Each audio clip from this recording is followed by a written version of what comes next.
सत्ता येईल सत्ता जाईल, कोणी ताम्रपट घेऊन जन्माला आलेलं नाही. इतरांना संधी दिली, आता एकदा आम्हाला संधी देऊन बघा. आम्ही बोलतो तसं वागतो, असं आवाहन अजित पवारांनी केलं. विरोधक राजकारण करतात, आम्ही सकाळपासून काम करतो, असा हल्लाबोल अजित पवारांनी केला. एकनाथ शिंदे इतके आमदार घेऊन आले, पण मला मुख्यमंत्रीपद देणार हे सांगितलं असतं तर मी अख्खा पक्षच घेऊन आलो असतो. पण जे नशिबात असतं तेच घडतं, असं वक्तव्य अजित पवारांनी एका कार्यक्रमात केलं. अजितदादांनी हे मिश्किल भाष्य करताना खंत वक्तव्य केले का, अशा चर्चा आता सुरू झाल्या आहेत. अजित पवारांच्या मुख्यमंत्रीपदाच्या वक्तव्यावरून मंत्री हसन मुश्रीफांनी प्रतिक्रिया दिली. दादांना मिश्किल वक्तव्य करण्याची सवय आहे, दादांनी केलेला तो विनोद आहे, असं मुश्रीफ म्हणाले.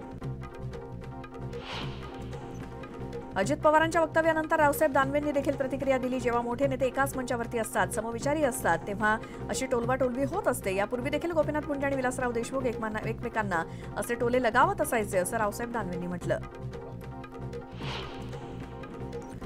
नवी दिल्लीत उद्धव ठाकरे आणि सुनीता केजरीवाल यांची बैठक पार पडली. या बैठकीमध्ये दोघांमध्ये अर्धा तास चर्चा झाली. बैठकीला संजय सिंह, राघव चड्ढा, आदित्य ठाकरे आणि संजय राऊत उपस्थित होते.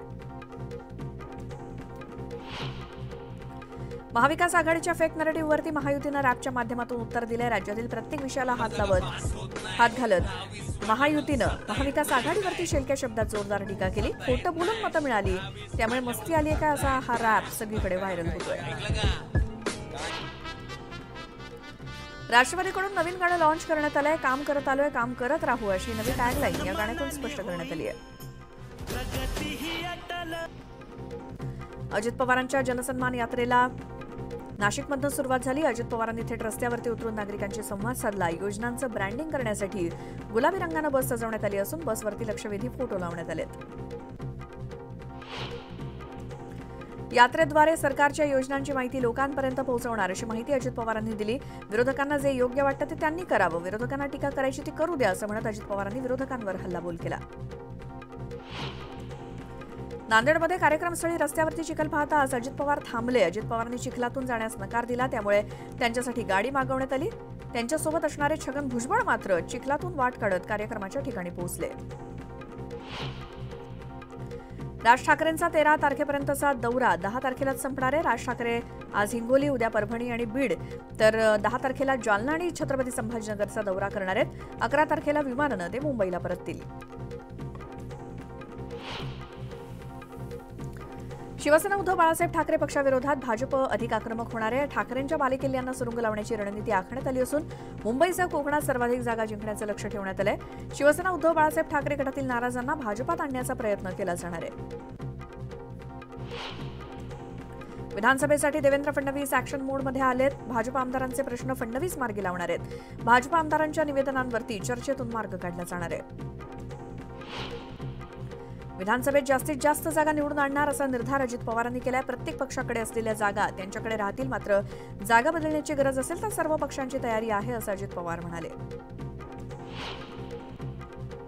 विधानसभा निवडणुकीत 80 ते 90 सीट मागणार आणि सर्वात मोठा पक्ष होऊन महायुतीत सत्तेत येणार. त्यानंतर 3ही नेते बसतील आणि ज्याच्याकडे जास्त जागा असतील त्या पक्षाचा मुख्यमंत्री होण्यास हरकत नाही, असं वक्तव्य धर्मराव बाबा आत्राम यांनी केलं. मागच्या लोकसभा निवडणुकीत विरोधी पक्षांनी संविधान बदलणार, आरक्षण काढणार असं नरेटिव्ह सेट करून लोकांची दिशाभूल केली. लोकांनी त्यांच्यावरती विश्वास ठेवला, पण त्याची मोठी किंमत महायुतीला चुकवावी लागली, असं अजित पवार म्हणालेत. लोकसभेला जे झालं ते विधानसभेला होऊ नये, फेक नरेटिव्हला योग्य उत्तर देणार असा इशारा अजित पवारांनी दिलाय. नाशिकमध्ये अजित पवारांनी शरद पवार गटाचे नेते श्रीराम शेटे यांची भेट घेतली. श्रीराम शेटे यांच्या कादवा सहकारी कारखान्याला सुद्धा अजित पवारांनी भेट दिली. श्रीराम शेटे नाशिक जिल्ह्यातील एक महत्त्वाचे नेते असून झिरवळांच्या बॅनरवर देखील त्यांचे फोटो आहेत. भाजपचे खासदार अशोक चव्हाण त्यांच्या कुटुंबातूनच त्यांना बंडाचा इशारा देण्यात आलाय. मिनल खतगावकर यांनी निवडणुकीपूर्वीच बंडाचा इशारा दिलाय. 2 वेळा माघार घेतली, मात्र आता माघार नाही. संधी दिली नाही तर अपक्ष लढणार असा थेट इशारा त्यांनी दिलाय. रवी राणा हे छपरी नेते आहेत, अशी खोचक टीका अभिजित अडसूळ यांनी केली. ही अशी लोक महायुतीत असतील तर शिवसेना महायुतीमधून बाहेर पडणार हे निश्चित, असा इशारा अडसूळ यांनी दिला. शरद पवार गटाचे प्रवक्ते विकास लवांडे यांनी धनंजय मुंडेंवरती जहरी टीका केली. धनंजय मुंडे गद्दार आणि विश्वासघातकी नेते आहेत, असा हल्लाबोल त्यांनी केला. तर 2024 मध्ये परळीतील आमदार बदलायचा असं शरद पवारांनी ठरवलंय, असं वक्तव्य त्यांनी केलं. काँग्रेस खासदार आणि विरोधी पक्षनेते राहुल गांधी 20 ऑगस्टला महाराष्ट्र दौऱ्यावरती येण्याची शक्यता आहे. विधानसभा निवडणुकीच्या पार्श्वभूमीवर राहुल गांधींचा महाराष्ट्र दौरा असणार आहे. 20 ऑगस्टला राहुल गांधी मुंबईत येण्याची शक्यता आहे. पंतप्रधान नरेंद्र मोदी 10 आणि 11 ऑगस्टला वायनाडला जाण्याची शक्यता आहे. भूस्खलनाच्या घटनेनंतर मोदी वायनाडमधील दुर्घटनाग्रस्तांशी संवाद साधण्याचा अंदाज आहे. मनोज जरांगे पाटलांनी पुन्हा एकदा सरकारवरती जोरदार टीका केली. सरकार शुद्ध फसवणूक करते आणि शांतता रॅलीमध्ये त्यांना धिंगाणा घालायचा आहे असा आरोप जरांगेंनी केला. पण मराठा बांधवांनी संयम ठेवून राहावं असं आवाहन जरांगेंनी केलं. फडणवीस आता टोळ्या निर्माण करतायत, त्यांच्याकडून मला घेरण्याचं काम सुरू आहे असा घणाघात मनोज जरांगेंनी केला. फडणवीसांचं जातीच्या विरोधात काम सुरू आहे अशी टीका जरांगेंनी केली. मराठा आरक्षण मिळालंच पाहिजे यावरती आम्ही ठाम आहोत, पण शरद पवार, उद्धव ठाकरे आणि काँग्रेसनं त्यांची भूमिका स्पष्ट केलेली नाही, त्यावरती जरांगे का प्रश्न विचारत नाहीत असा खोचक सवाल प्रसाद लाड यांनी उपस्थित केला.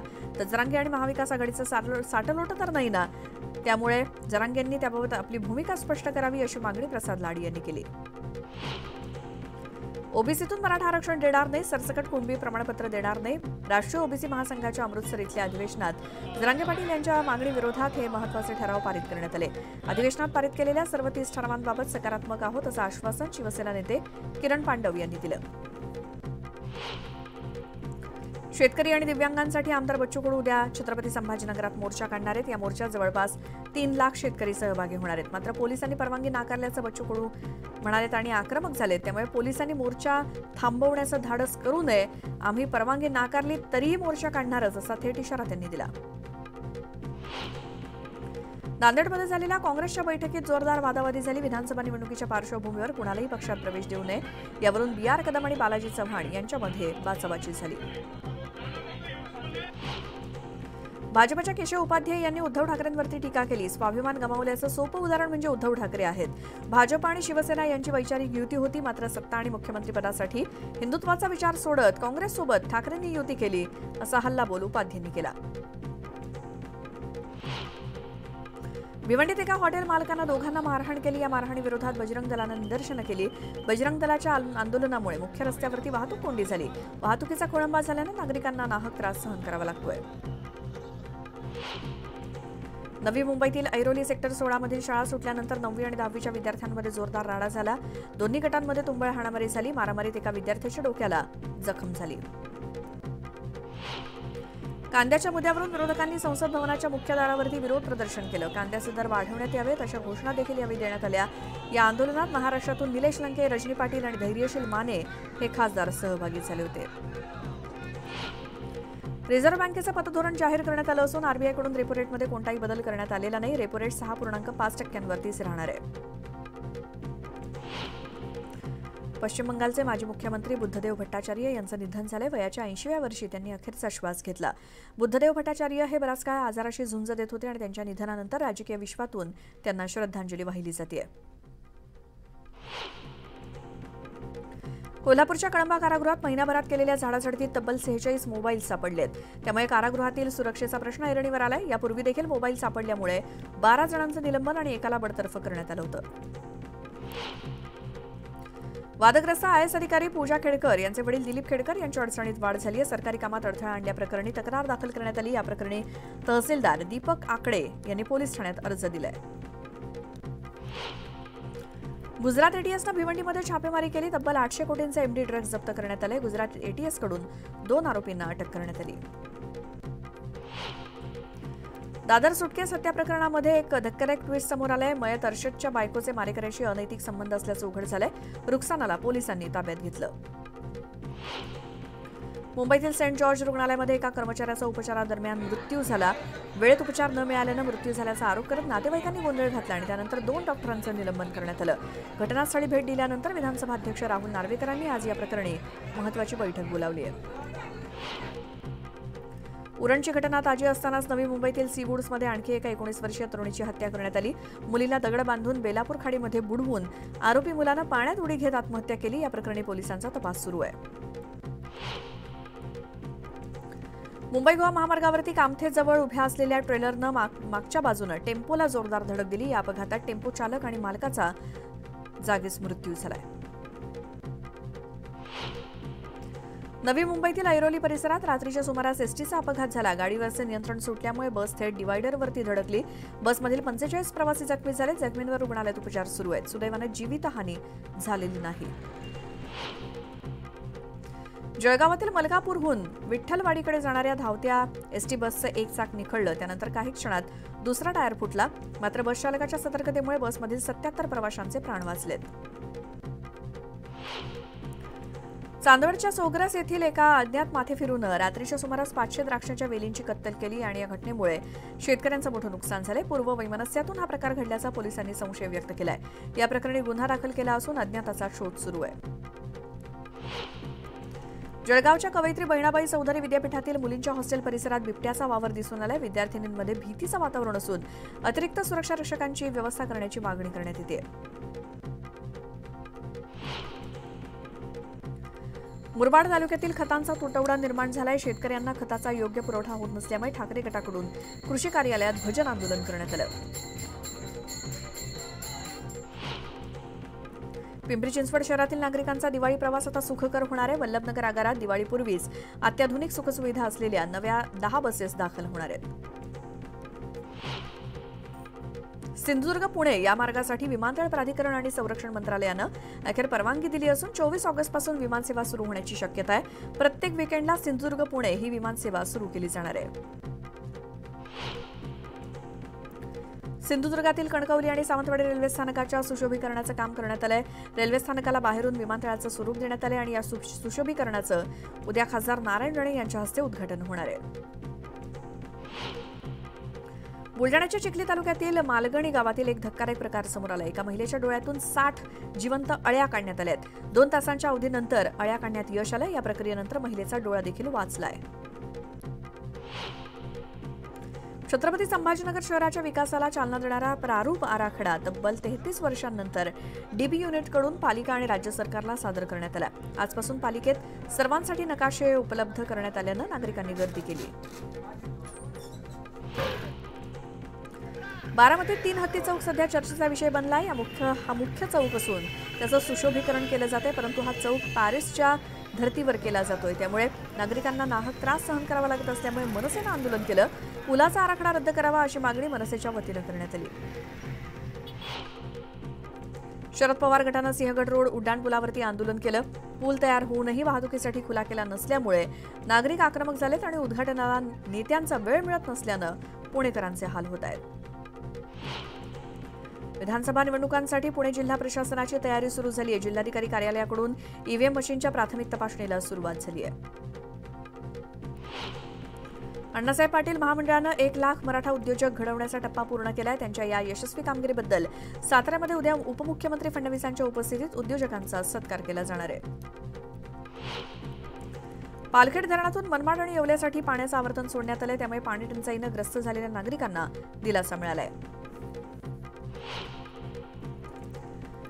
भीमा नदीलगत असलेल्या गार, कवठा, अनगरे, आर्वी या भागात पूर परिस्थिती निर्माण झाली आहे. त्याची पाहणी करण्यासाठी जिल्हाधिकारी आणि काँग्रेस नेत्यांनी भेट दिली. यावेळी संबंधित अधिकाऱ्यांना सूचना देत नागरिकांना सतर्कतेचा इशारा देण्यात आलाय.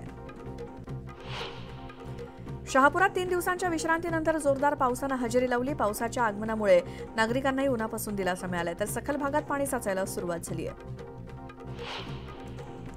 भीमा नदीला पूर आलाय, त्यामुळे हिळ्ळी गावातील नदीपात्रा शेजारील अनेक शेतांमध्ये पाणी शिरलं. हिळ्ळी बंधारा 7 ते 8 फूट पाण्याखाली गेलाय. त्यामुळे नागरिकांना सतर्क राहण्याच्या सूचना देण्यात आल्या आहेत. स्वप्नील कुसाळे महाराष्ट्रात दाखल झाला. पुणे विमानतळावरती स्वप्नीलचं जोरदार स्वागत करण्यात आलं. ढोलताशांच्या गजरात त्याचा सत्कारही करण्यात आला.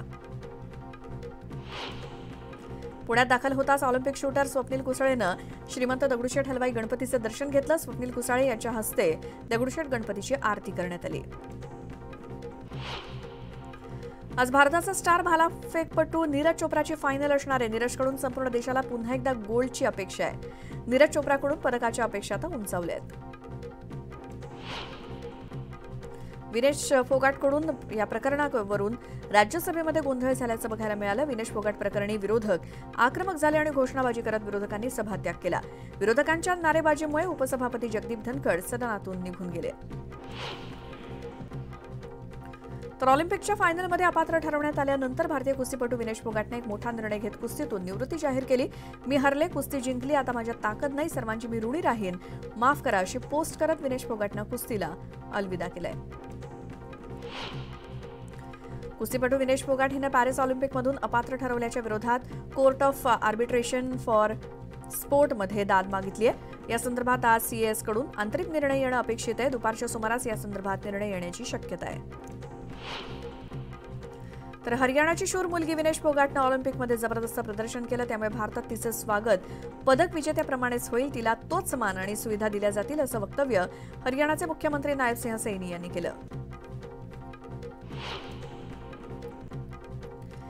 दरम्यान विनेशकडून निवृत्तीची घोषणा करण्यात आल्यानंतर कुस्तीपटू बजरंग पुनियानं सुद्धा एक्सवरती पोस्ट करत एक मोठं विधान केलंय. विनेश, तू हरली नाहीस तर तुला हरवण्यात आलंय. तू आमच्यासाठी नेहमीच विजेता राहशील. तू भारताची कन्या आहेस आणि भारताची शान आहेस, असं ट्विट बजरंग पुनियाने केलंय.